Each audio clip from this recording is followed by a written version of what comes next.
Hi, everyone. So you're probably wondering why I have a picture of cookies behind me. And I sort of think that these are the recipe for some biscuits that were made in World War One. I feel like I should know that because I have a daughter that lives in Australia and I believe they have like Anzac Day, which is sort of like our Memorial Day or Veterans Day. Oh my goodness, I feel like I should know that, but I don't. Anyhow, the point is, why do I have a recipe behind me? Well, because we're going to talk about something this week that some people perceive as very complicated and hard to do, and something only that nerds and computer geeks can manage. But honestly, it's not much harder than following this recipe. Now, okay, there's some nuances in there, there's some things you need to know, but it's really not that hard. So, we're going to talk about computer programming and we're going to talk about algorithms. I just love saying that word. Can you say it with me? Algorithms. Maybe I should put it up on the screen. Anyhow, we're going to look at algorithms and what they are and where they came from and how they get applied and what does that have to do with anything. But a recipe, we'll come back to this picture later, but a recipe is basically just an algorithm. And in a nutshell, an algorithm is a set of instructions that you follow. So it's pretty easy. So let's do a screen share and let's talk about a couple of things. So this week in computer programming, I love this tweet that I found like 2 years ago, a year ago, I guess, year and a half. The hardest thing about coding is knowing what to Google. Honestly, if you think back to the tech support cheat sheet we had back in the beginning, that's kind of true, right? You got to know how to ask a good question and what to Google. So the first thing you're going to want to do, as always, is start with a checklist. And let me jump over to that so you can see what's on that. There's a bunch of resources available. So under the Think resources, I love the CodeStar video. It's actually now, gosh, it's like, I don't know how old it is, but it's several years old. The point is they talk about why coding is a superpower, and you'll probably recognize some of the names that are in the video. And they bring up some points that are really interesting. Did you know that coding is a way to express your creativity, or it can be? It's a way to put into computer language, to put a human idea into computer language. And there's just all sorts of interesting things about coding. So that CodeStar video is a lot of fun to watch. This next video that I found was really cool. Let's see what Grammarly wants me to do here. I'll go ahead and hyphenate that just to make Grammarly happy.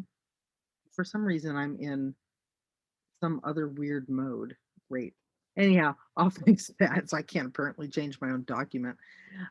Anyhow, so this next video, 5 reasons to learn to code for non-technical people. So most people in this class, you're probably not going to go on to a career in computer programming, but this video, her name is Lawn Coder or something like that.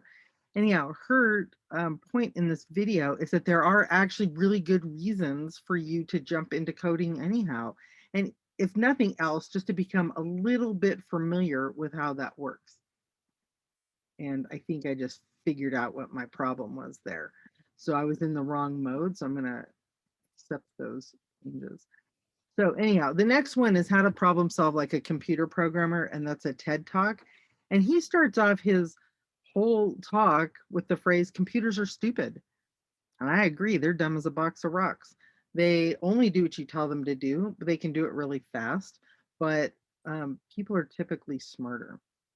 And so he's going to talk about how computer programming can apply to the rest of the world, like to your real life. Down here in the learn section, we're going to focus on algorithms a bit. And I was sorting through a bunch of videos. I didn't want to get anything too complicated, but try to watch these first 2 videos before you jump into Zoom. What is an algorithm and what exactly is an algorithm? So there's a TED Ed, a short TED Ed one, and then a slightly longer one from BBC. And it will explain to you in a way that you can understand clearly what an algorithm is. And that will come in handy in Zoom this week because we're going to create some algorithms. And then just out of curiosity, like, why are algorithms called algorithms? I bet you didn't even know. Okay, but it goes way back a couple of centuries. And so that will be interesting to look into. And then finally, I put a video in there about what software engineers do because software engineers are not quite the same as programmers. We had our friend up this weekend who works at Google and he is a software engineer. And he always says the difference is that programmers kind of know the code, like they understand the language, but software engineers understand the ideas. They have the big picture. They know how things work together. They can build stuff. And so this lady talks about what a software engineer actually does. And then she also has another video. So I didn't break it out into its own separate thing, but why you shouldn't become a software engineer. There are definitely types of skills that are better suited for this type of job. Down on the do stuff, I'm going to hold that thought for a minute because I'm going to look at this hour of code assignment and show you what that's all about. But down here under the bonus, we're going to play with turtle art.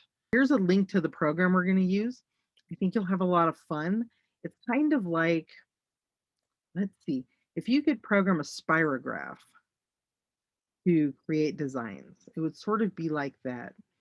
And even if you just look at this picture, you can see this is what's called block coding. And you kind of hook these blocks together like Legos, and they have different commands. So if you've used Scratch, a lot of people have used Scratch in like high school or elementary school. It's a similar thing to that. And there's a little turtle in there, and the turtle has a pen, and you tell the turtle what to draw. So we're going to play with that. And anyhow, there's a couple of introduction PDFs there that are useful for getting an idea. So let's go back here for a minute, down to the assignment, because this hour of code assignment is interesting. Well, I think it's interesting. And so there's three parts. You're going to play, learn, and share. Now, Hour of Code is something that started several years ago with the idea that anybody can code for an hour. And so lots of different places have come up with games and projects and programs that you can just jump in and try. So I made 3 links here. And these 3 links all have a lot of different activities that you can do. I will tell you that this Disney one is pretty popular. This is like a Moana one. And you have to help her find her, she's finding fish or something. Let's see if this will take a second to load here. Here we go. Now, I'm not going to watch the intro video because I've seen this before. But it gives you a challenge. Oh no, there's fish nearby. Okay. So, and your job is to look at this. What do I need to do? So when run, move forward. Okay, so let's run it. Not quite there. Still a few blocks short. Let's try it again. Let's do another move forward. So she has to move forward 2 spaces. Nothing yet. You got to keep moving forward. Seriously? Maybe, oh, maybe you have to move forward into the, let's go. Let's try 3 spaces. Let's see, because 1, 2, 3.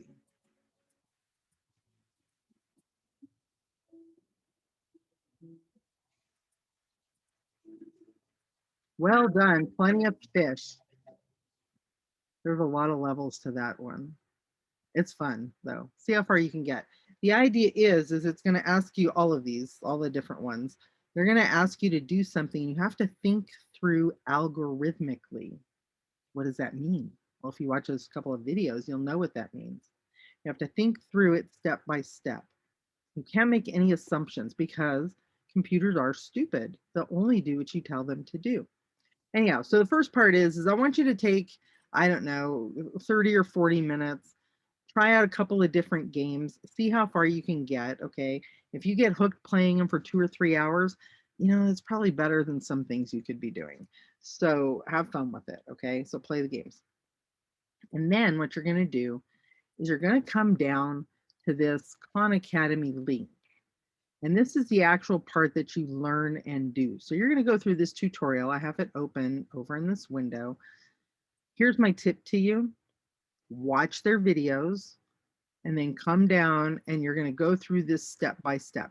And so it's going to have some different things step by step. Follow the steps. Take my word for it. Don't jump ahead. Follow the steps. Now, how do you submit? What do you do with this? How do you submit it? Well, your goal at the very end, you might notice the very last thing here is a project, self-portrait. You're going to create with code a self-portrait of yourself. Okay, now what is that going to look like? Well, I will show you because on Twitter, we have a hashtag we've been using for a couple of years, CIS101 HOC, Hour of Code.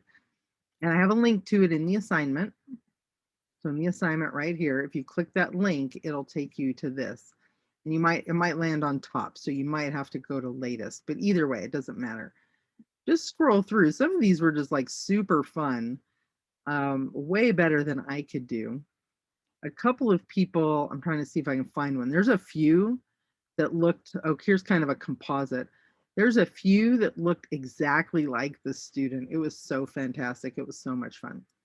So what you're going to do when you're all done is you're going to take a screenshot somehow, whether you download the image or do a screen capture, or use your phone if you do get up close, and then you're going to tweet about it. You're going to use this hashtag plus the CIS101. You notice how he did this here. Okay, put them both, and then make a comment about the experience. Like, what did you think about it? Was it hard? Was it easy? Was it interesting? Was it fun? Would you never do this again? Would you try it again? Let me know how it went for you. And then get your link in Twitter to your tweet and come down here, whoops, and you'll submit this. You'll add your submission. So you're just going to give me the link to the tweet. That's all I need here. Okay. So that's a fairly easy assignment. Once we're in Zoom, there'll be one more assignment that has to do with creating an algorithm. So we're going to talk about that in Zoom. So if you miss Zoom, make sure you check out the slides. Let me talk to you for a minute about algorithms though, and then we'll wrap it up on this. I have a definition that I like to use for algorithms, and let me see if I can explain it. So we'll just take maybe 2 or 3 minutes. But here's a simple definition. Now it looks complicated, but when we think about it and we pull it apart, I think you'll understand. So an algorithm is a well-ordered collection of unambiguous and effectively computable operations that when executed produces a result that halts in a finite amount of time. Now you'll notice some of those are underlined, or links. So let's talk about the links. Let's figure out what this is. What's a well-ordered collection? You probably have a couple around you, like in your house. Some people might organize, I don't know, all their shoes by a certain type or color. Some people might have, maybe you've got a vinyl collection and you've got them all ordered by the artist. Maybe you have a lot of books or recipe cards.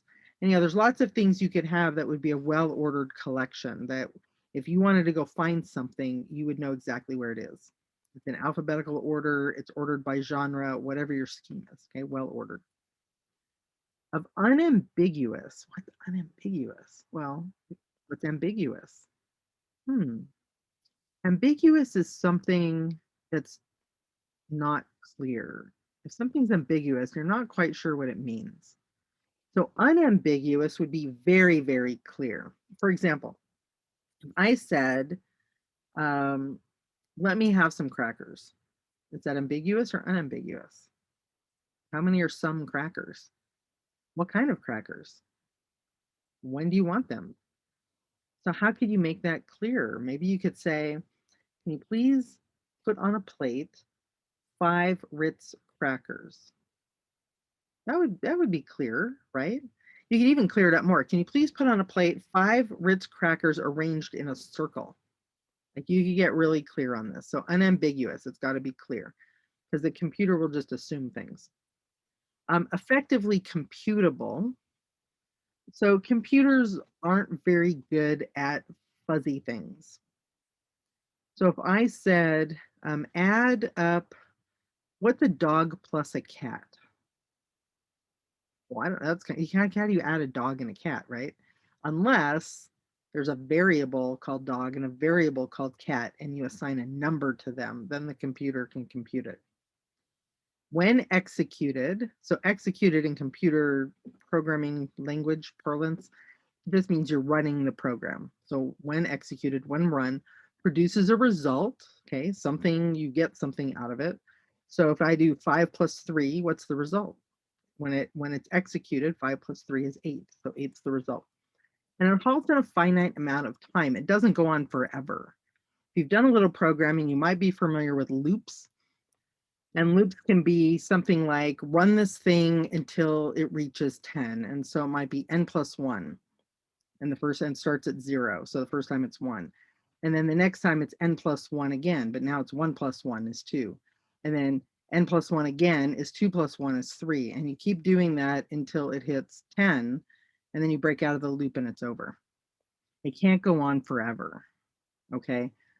So let's look at this. So how does that relate to this recipe card behind me?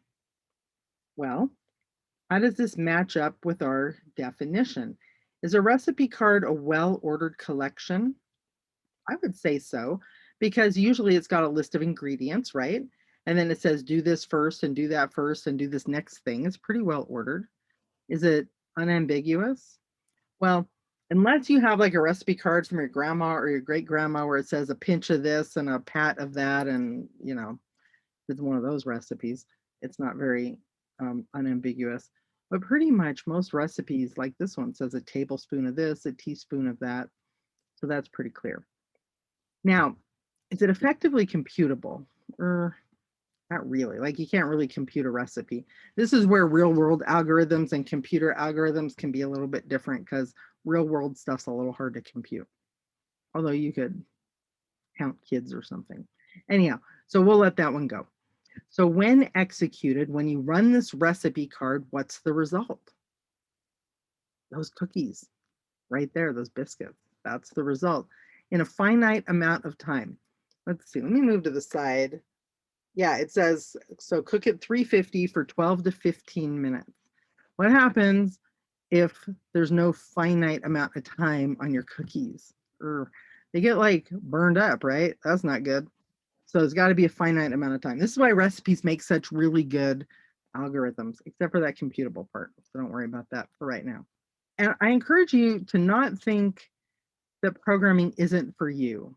Especially if you think that, make sure you watch those videos in the think section, okay? Because that hopefully will change your mind.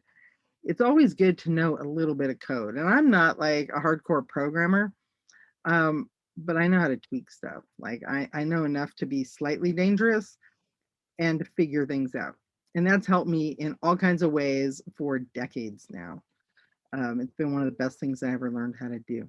So hope you have a lot of fun with that this week. And I'm looking forward to seeing you in Zoom. And I'm looking forward to seeing your self-portraits.